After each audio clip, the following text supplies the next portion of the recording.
Breaking news in the Yellow Menace case out of Canton. Justice was denied. Yesterday, a judge who might have well been off his quackers ruled that the poor McAlberts will have to suffer the Yellow Menace that goes on for months in Canton. On this channel, we have been covering how the rubber doggies has invaded that little beautiful town and sadly targeted the McAlbert clan, a family with outstanding reputation who has been some of the best citizens in the town. But some judge had a little dog quack in his ear about something as arbitrary as the First Amendment. What world are we living in where the First Amendment still stands in Canton? Gravity doesn't, the weather doesn't, DUI laws doesn't matter. Why should the First Amendment? We are outraged on this channel. That's why we will be getting statements from the McAlberts. Our crack reporter is right now at the scene trying to get a statement. Let's turn it over to her. Jennifer, she's doing it again, guys. She's running it. Cut. Sorry, guys. Our crack reporter is training for a half marathon, so she had to get her runs in. But luckily, we have press statements from the parties in this case, and I, for one, will just say it is horrible what they have had to go through. First, we have a press statement released from a spokesperson from the McAlberts family who we won't disclose the name of. We just know that he is a pillar of his society. But this is the press statement he chose to release. For immediate release, Canton, December 10th. The McAlberts family is deeply dismayed by the recent developments in Canton. It appears that political and police connections are no longer the most important factors in our beloved town. What have the world come to when a mediocre chicken parm politician can no longer silence people by misusing the court system? For generations, the McAlberts has been the pillar of this community, leveraging our close tie with politicians, law enforcement, and the judiciary to maintain order and uphold our family's legacy. Our ability to navigate the intricate web of political and legal connections have been a cornerstone of our influence and success.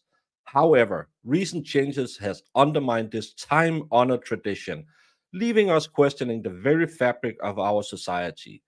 It is a sad day when the power of connections and the art of silencing dissent through legal maneuvering are no longer respected. The McAlberts has always prided ourselves of our ability to ensure that justice is served in a manner that aligns with our values and interests.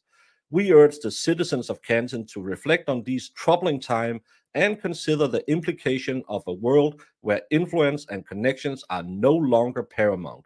The erosion of these fundamental principles threatens the stability and order that our family have worked tirelessly to maintain.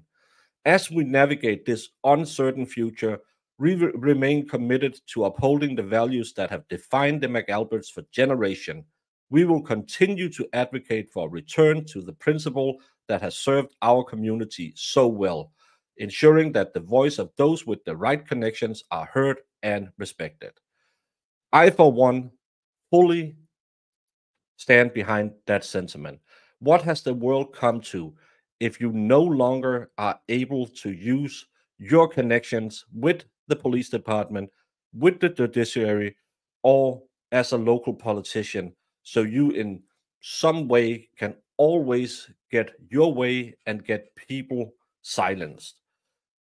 Another member of the McAlberts family also reached out with a statement, and she wouldn't talk on screen, but we have some stock footage of her while I'll read the statement. Ever since the judge threw out the lawsuit, I've been galloping all over the pasture, unable to contain my frustration. As a Mr. Ed's daughter look-alike, someone who has always felt deeply for all animals, I must say that rubber ducks are just a step too far. This ruling has left me so troubled I haven't been able to rein in my emotions. This has caused quite the stir in the barnyard. The other animals are naysaying and the chickens are clucking in disbelief. As someone who has always stood strong under pressure, this is the first time I've truly felt like I've been put out to pasture. I mean, how am I supposed to hoof it around here with rubber ducks quacking up a storm? I'm used to trotting along, supporting all animals in our barnyard, but this situation is absolutely hair raising. The sheer absurdity of the situation has pushed me to my limits. The notion of rubber ducks invading our pastures and disrupting the natural order is something I simply cannot stand for. It's haywire, I tell you. I urge everyone to understand the gravity of the situation and join me in opposing such frivolous disruptions to our peaceful coexistence. We can't let these plastic paddlers stampede all over our hard earned peace. Let us work together to ensure that sanity prevails and that our pasture remains a sanctuary for all real animals. As someone who knows the ropes, I'll be leading the charge to keep our barnyard safe and sound. Thank you so much for standing strong, keeping in the saddle. No rubber duckies shall ever prevail in Canton as long as you don't fall down to just naysaying. Keep your mane shiny, your neck stretched, and don't let them put the spurs in you. This is horrible news out of Canton. As always, this channel is fully behind the McAlberts, a family who has done nothing wrong and who has been maligned, lied about, just because they might have another man. What does that even mean in these days and ages? So many people die every day. Come on now. Hashtag free McAlberts.